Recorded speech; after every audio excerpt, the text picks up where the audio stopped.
জুলাইয়ের ফায়দা সবচেয়ে বেশি নিয়েছেন এনসিপি, জামায়াত। আপনি যদি এটা বলেন, অন্তর্বর্তীকালীন সরকারে আপনাদের দুজন প্রতিনিধি ছিল যারা প্রতিনিধিত্ব করেছে দীর্ঘ সময় এবং একদম উপদেষ্টার সাথেই ছিলেন, উপদেষ্টাকে যা বলতেন মোটামুটি তিনি সেটি শুনতেন। আপনারা যে বিচার বিভাগের কথা বলেছেন, সার্জিস আলমের শ্বশুর কিভাবে নিয়োগটা পেল, আপনারা সেটা নিয়ে কিন্তু কোনো প্রতিবাদ করেননি যে এখন থেকেই এই নিয়োগ ব্যবস্থার আমরা বিরোধিতা করছি।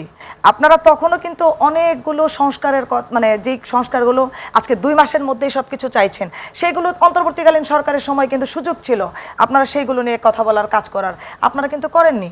তখন আপনারা সবগুলো সুবিধা নিয়েছেন, এখন আপনারা একদিনেই সব সুবিধা চাচ্ছেন। এটা কি হয় নাকি? আপনারা 72-এর সংবিধানকে বাদ দিতে চাচ্ছেন, এটা কিভাবে সম্ভব?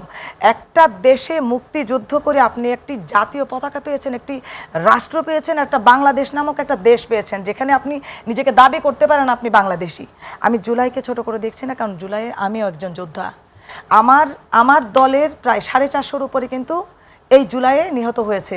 আহতের সংখ্যা অনেক। আজকে আপনি দেখেন যে জুলাইয়ের কথা বলছেন, আমার নেতা কর্মীরা সেদিন কিন্তু জেলে বেশি ছিল। আপনি দেখেন তো জামায়াতের কতজন গ্রেপ্তার ছিল। আজকে এনি ভাই থেকে শুরু করে যাদেরকে পার্লামেন্টে দেখছেন, ম্যাক্সিমামই হচ্ছে আপনার অ্যারেস্ট ছিল। আমরা জানতামও না যে 5 আগস্ট যদি আমরা না আসতাম তাহলে ওনাদেরকে আমরা ফেরত পেতাম কিনা। এই আন্দোলনটা আমরা সবাই মিলে করেছি এবং সবাই মিলেই দীর্ঘ দিন, দীর্ঘ মাস, মাসের পর মাস সবাই মিলে বসেছে।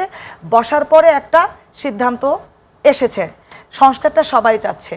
কোন কোন সেক্টরে দুর্নীতি দমন থেকে শুরু করে সব সেক্টরে কিন্তু আমরা মোটামুটি সবগুলো দল, প্রায় সবগুলো দল বলে ভুল হবে, প্রায় বেশিরভাগ দলই একমতে হয়েছে।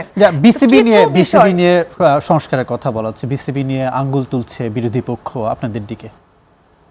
আচ্ছা, আমি যদি অন্তর্বর্তীকালীন সরকারের সময়টাই বলি, তখনও কিন্তু নিয়োগগুলো ওভাবে ছিল। কয়টার বিরোধিতা তখন করা হয়েছে আপনি আমাকে বলেন।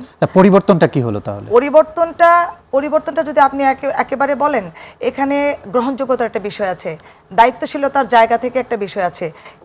যে সেক্টরগুলোতে আপনি দায়িত্বশীল মনে করেন, যে বড় বড় জায়গাগুলো কিছু জায়গা থাকে যে এই জায়গাটায় আসলে আমাকে দিলে আমি ওই দায়িত্বটা পালন করতে পারবো না, সেই জায়গাটা শিশিরকে দিলে তিনি পারবেন, সেই ভিত্তিতে কিন্তু এই নিয়োগের বিষয়টা দেওয়া হয়েছে।